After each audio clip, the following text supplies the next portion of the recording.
আসসালামু আলাইকুম। রাত পোহালেই বাংলা নববর্ষ।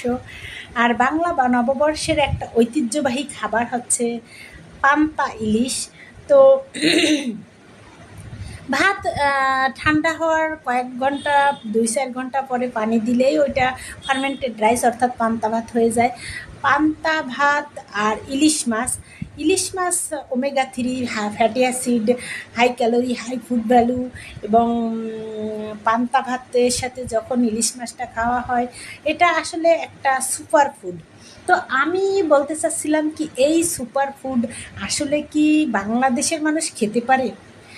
মধ্য দরিদ্রদের কথা বলবো না, মধ্যবিত্তরাও ইলিশ মাছ কিনে খেতে পারছে না।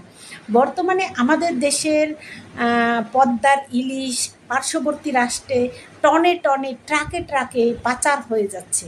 অথচ আমাদের দেশের মানুষ যারা জেলে, যার স্বামী ইলিশ ধরে, সে নিজেও ইলিশ খেতে পারছে না। দাম ইলিশ মাছের দাম নাগালেরও বাইরে, সীমানারও বাইরে।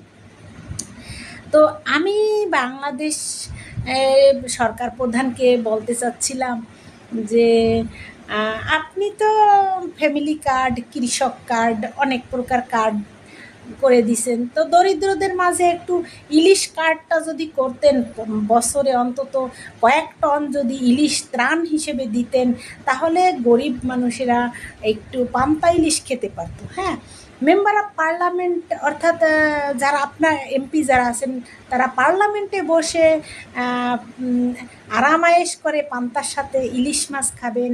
আর এদিকে দরিদ্র হিউজ পরিমাণ বাংলাদেশের দরিদ্র জনগোষ্ঠী, এরা ওই পান্তা ভাতের সাথে কঙ্কন মাছ আছে, যে মাছটার ভাজা দিলে একটু ইলিশ ইলিশ ঘ্রাণ আসে।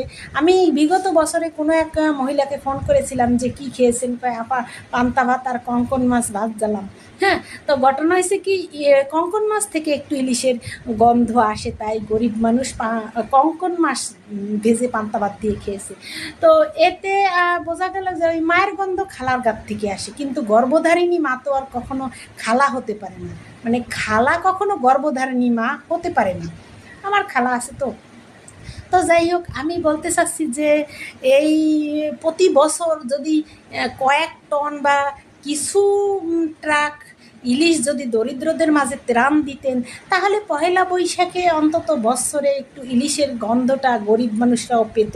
আমার তো মনেই হয় না যে এখনকার দরিদ্র মানুষরা, মধ্যবিত্ত মানুষরাও মনে হয় ইলিশের ঘ্রাণকে ভুলে গেছে। যেখানে এই ভালো মানের যে ইলিশগুলো, সেগুলো বিদেশে রপ্তানি হচ্ছে, পাচার হয়ে যাচ্ছে। আর এদেশের উৎপাদিত ইলিশ এদেশের মানুষেরাই খেতে পাচ্ছে না। আর নোয়াখালীর ভাষায় ওই পয়লা বৈশাখে খাইসালাম হানিয়ান তাহাসা মরিচ। তো আমাদের দেশে প্রতি বছর পহেলা বৈশাখে যদি ইলিশ মাছ ত্রাণ দিতেন সরকার প্রধান, তাহলে পহেলা বৈশাখের পান্তা ইলিশ কথাটার খুব মূল্য থাকতো। আর তা না হলে ইলিশের দাম কমান, আর তা না হলে আমাদের খেতে হয় পান্তা মরিচ। তো আপনারা মেম্বার অফ পার্লামেন্ট হয়েছেন, হ্যাঁ, আপনারা তো পান্তা মরিচ খাবেন না, নেহানিয়ান্তা হাসা মরিচ খাবেন না, আপনারা খাবেন পান্তা ইলিশ, ভালো মানের গ্রেডের ইলিশ। তো আপনারা হয়তো গন্ধটা বুঝতে পারবেন, দরিদ্র জনগোষ্ঠী কোথায় যাবে। তো যাই হোক, আমি পান্তা ইলিশ নিয়ে আর কিছু বলতে চাচ্ছি না। সবাইকে নববর্ষের বিশেষ শুভেচ্ছা রইল। সবার জীবন আনন্দে কাটুক, ভালো থাকবেন সবাই। আল্লাহ হাফেজ।